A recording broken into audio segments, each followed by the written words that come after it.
we mwana wa Adamu uri ugihumeka mbese ntiwashimira Imana ikugejeje aya magingo abasore beza bitondaga babandi beza b'imigenda abo waruzi nabo utamenye bagiye ureba wumva ugenda n'iki watanze mwana wa Adamu cyatumye urindwa bigezaho menya ko ari ubu n'uwagiriwe ngaho nawe ujye ushima uwo mwami n'iki watanze mwana wa Adamu cyatumye urindwa bigezaho menya ko ari ubu n'uwagiriwe ngaho nawe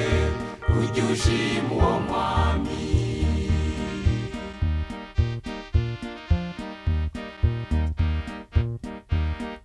wakoze ibibi mugenzi bibabaza umuremyi wawe nyamara aracyakurinze kuko agufitiye umugambi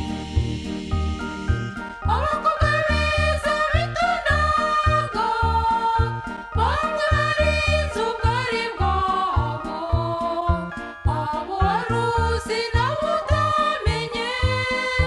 wagiye ureba wumva ugenda n'iki watanze mwana wa Adamu cyatumye urindwa bigezaho menya ko ari ubu n'uwagiriwe ngaho nawe ujye ushima uwo mwami n'iki watanze mwana wa Adamu cyatumye urindwa bigezaho menya ko ari ubu n'uwagiriwe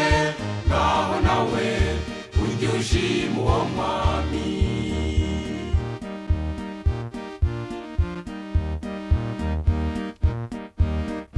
ntacyo twatanze ngo turame n'ababuza ayo mahirwe kuko nabo si ku bwabo kuko nawanga kuramuka abagore beza bitondaga bari imitima y'ingo zabo abo waruzi nabo utamenye wagiye ureba wumva ugenda n'iki watanze mwana wa Adamu cyatumye urindwa bigezaho menya ko ari ubu n'uwagiriwe ngaho nawe ujye ushima uwo mwami n'iki watanze mwana wa Adamu cyatumye urindwa bigezaho menya ko ari ubu n'uwagiriwe ngaho nawe ujye ushima uwo mwami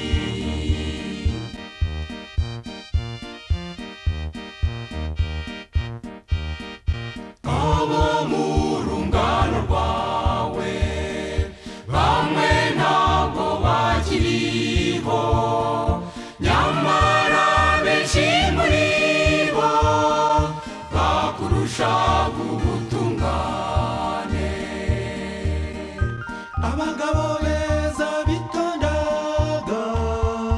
bazi gucunga ingingo zabo abo waruzi nabo utamenye bagiye ureba wumva ugenda n'iki watanze mwana wa Adamu cyatumye urindwa bigezaho menya ko ari ubu n'uwagiriwe